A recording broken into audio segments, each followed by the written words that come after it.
What's up, everyone? Thralls of Metal back again. I'm Shredlord. I'm Jammin Jon. And today we are excited to bring you a retro album review. Now, today's retro album review is all about the, I would say, instrumental, progressive, jazz, fusion, metal, something. Yeah. band Exivious. And they were a band that was formed all the way back in 1997 in the Netherlands with ex-Cynic guitar player Timon, I'm gonna slaughter this name, Krudenier?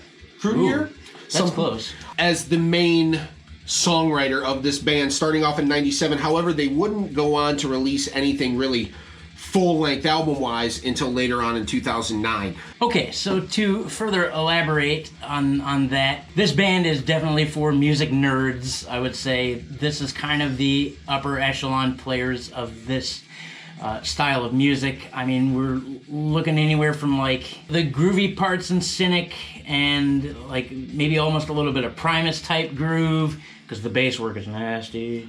Fretless, too. The drummer, of course, at least on the first record, Stef Brox, came from the gent band Textures, which is another phenomenal listen. Great band.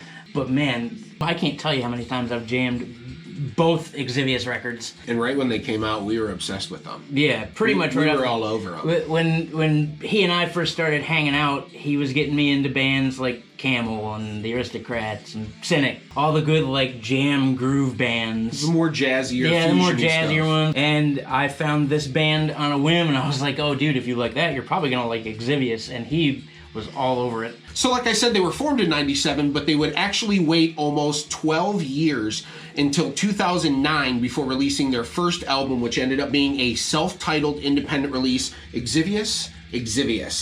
Now this featured, first of all, I'm so sorry for all your last names. That's all I'm going to say about it. We're not from Europe, we're learning. Michael Nienhuis on guitar, who actually is also in Dodecahedron. That band's fucking fun. He's from there. Robin Zielhorst, bassist, ex-Cynic, of course. Stef Brox.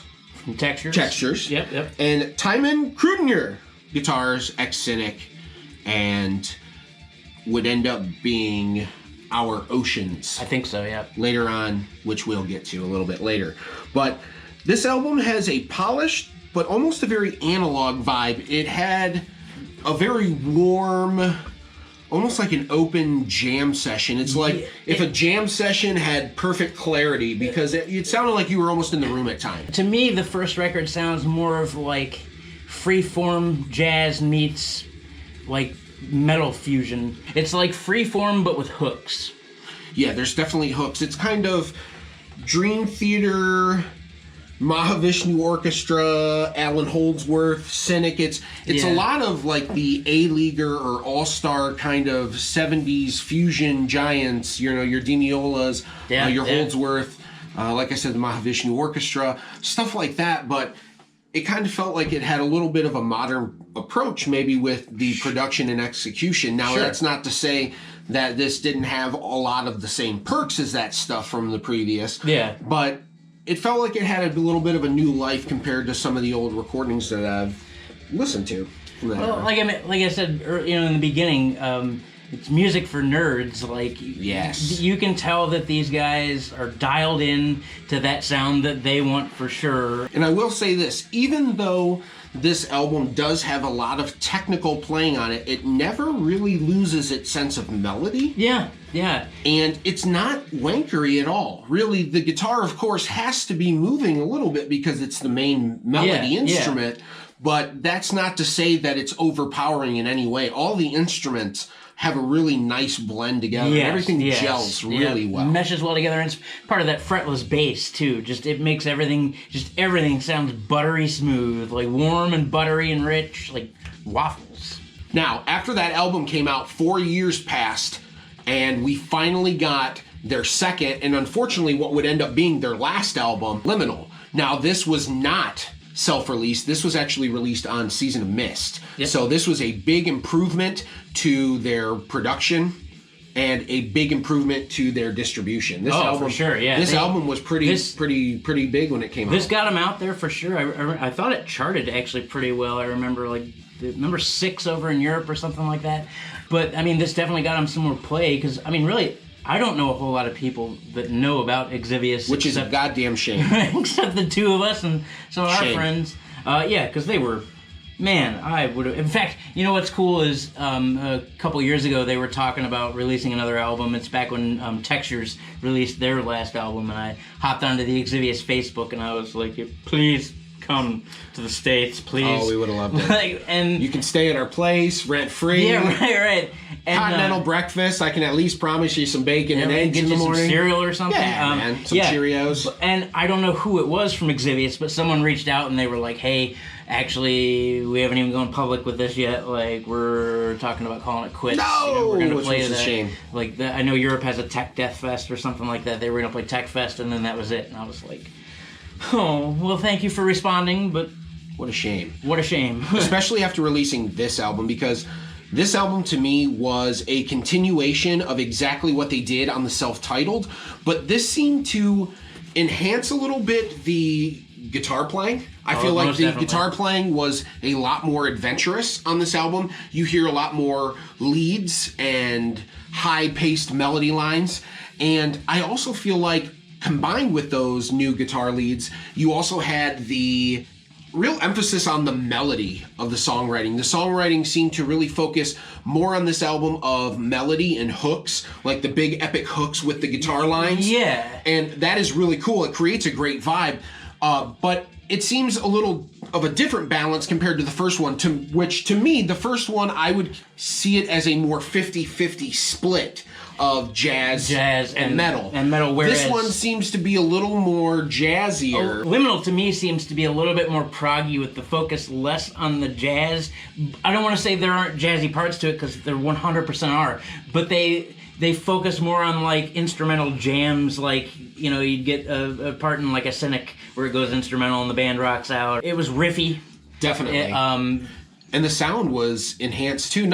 I like the production of the first album, but you can tell with a record label behind them, and they had a little bit of money for the studio, that they were really able to make this come to life a little bit better than the first. However, I wouldn't change anything about the first album. I really dig it the way it is, but it was nice to hear this band in a different light as well, in a more high-polished setting, if you will. Now, after 2009's release, shortly before the release of Liminal in 2013, Steph Brox from Textures exited the band, said he wanted to focus more on Textures, which unfortunately they're not a living, breathing entity now anymore either. But he left and said he wanted to focus on that, and so no hard feelings, of course. The band hires Yuma Van Eklund, I'm sorry. From Pestilence. From Pestilence. Badass. Yes, a badass. Who would end up being a very good fit.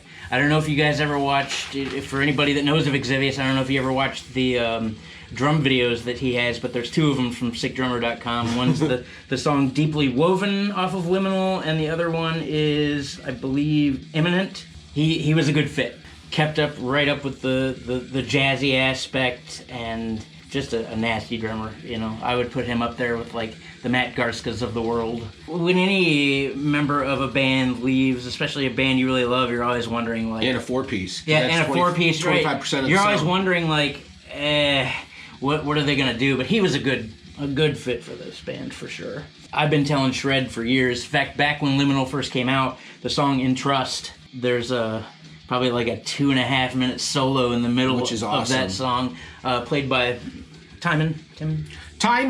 Played by Timon, and it's pretty nasty. Anyway, there was a contest that he put out to see who could do the best guitar solo, and at the time, he was going to do it, and he never did. So now after telling you all about it, I think I'm going to rank both of these albums right here and right now. Well, I don't think I know I am. And I will give the self-titled a 5 out of 5. And that is rare, obviously, but it's rare for a reason. This album is a milestone album for me in terms of, yes, I was a Cynic fan before and heard music like this, but the way it was done and the time it came out, it hit me at the right time in the right feels, and I have worn out this album time and time again. That being said, Liminal, great. Production increased, songwriting changed a little bit, but not too far. For me, I'd give that a 4.5. I love both of these albums very dearly. I find that I listen to the first album maybe a little bit more than the second. I appreciate that the albums are two different entities. It doesn't just sound like the same album twice, but I find that I gravitate more to that 50-50 blend of the fusion and metal versus the different blend on Liminal. But these are incredible albums. If you are a player of any kind, be it drums, bass, guitar, I would highly recommend that you listen to these albums. There is great musicianship, there is great inspiration, great songwriting, and a lot of awesome goosebump tingling music on this shit for sure. Yeah. I'm going to go slightly different on the ratings, and again, I'll explain my differences here. The first Exivious, I just must say, I've listened to that record so much. You know, about 2009 would have been about the time I started getting more hungry for different kinds of metal music, and, you know, being a drummer and a musician myself, instrumental bands speak to me a lot too. In fact, Shred and I were in an instrumental band together, which you may see some of here in the future. Bongs and songs, that was our motto. Pretty much. Bongs and songs, man. But, yeah, that record just spoke to me. The breakdown in time and its changes. I have that as a ringtone on my phone. Like, I'll wake up to that in the morning. It's such a pretty part. Yeah, like he said, you know, if you play any kind of musical instrument whatsoever, just the sheer music theory alone in this band, I think, would be enough to inspire, for sure. I'm going to give the first record a 4.5, whereas, you know, that was your 5. Understand. This is a 4.5, and I give it the 4.5 because I think I like the structured songs more than the freeformed ones. Not that the structured ones weren't also freeformed parts, but there was a little bit more cohesion and, like, you know, that's kind of where I stand. So, you know, the second record, Liminal, would be a 5 out of 5, and I used to give 5-star ratings all the time and then kind of backed off from it because, you know, I would never We ever... never teased him about it or anything. Yeah, no, never at great length. I got shit for Altars of Madness last night on a podcast. You know what? I didn't even say it. I was gonna say it and I didn't, man. I held back, but you brought it up, so yeah, it's all right. It's whatever. It is what it is. Yeah, Liminal. I have jammed that record an ungodly amount of times, and I think the progression of the songwriting style, and they got a little bit more proggy, and I mean, I don't want to say that the guitar work in both these albums isn't sick, but the guitar work, I think, in Liminal, I think, outdoes a little bit of the first record. I would never ever take this album out of rotation. I keep it in rotation now to this day. Such a good band. I feel like I'm gushing over here, but he is gushing. I am gushing, but Exivious is an incredible band, and I so very much wish they were still together because I never got a chance to see that live, and I wanted to.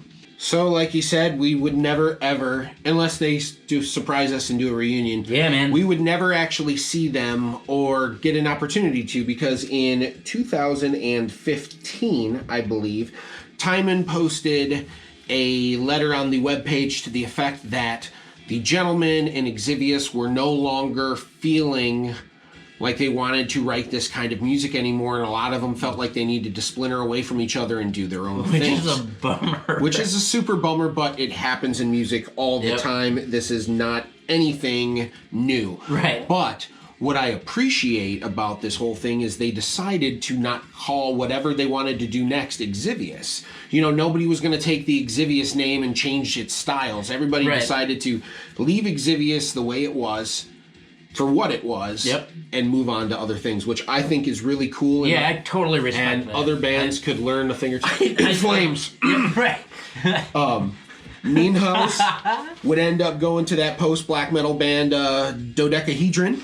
Yep, they're good. Zeal Horse. Dodecahedron. Yep, the Zeal Horse would go to One Godless.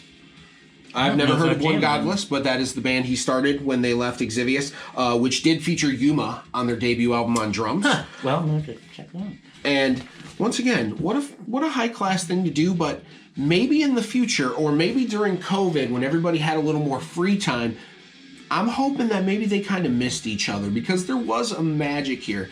There was this instrumental, cynic, written with Alan Holdsworth kind of beautiful thing going on here. And if either of those names mean anything to you, this band, although be it short-lived, would be a huge upgrade to your musical earfuckery. I couldn't have said it better myself, to be honest. Thank you, sir. Thank you. Yeah. Well, folks, my asshole's itching. It's been a while since it itched, but we all know that means I have to shit. So, unfortunately, I'm going to wrap this up now. Thank you for wrapping it up here. No problem. Right next to you, pal. Right. But if you like the video, please hit the like and subscribe button. It allows you to be notified when we release new stuff, which we do all the goddamn time. Also, we are now on Patreon. There's a link below. If you would like to help me and my shithead cohorts continue our shit hoodery, then please follow the link below, and we appreciate any and all of your generousness. Also, last but not least, we have shirts. We have shirts. Another link below? Yep, another link below. It would be for a shirt.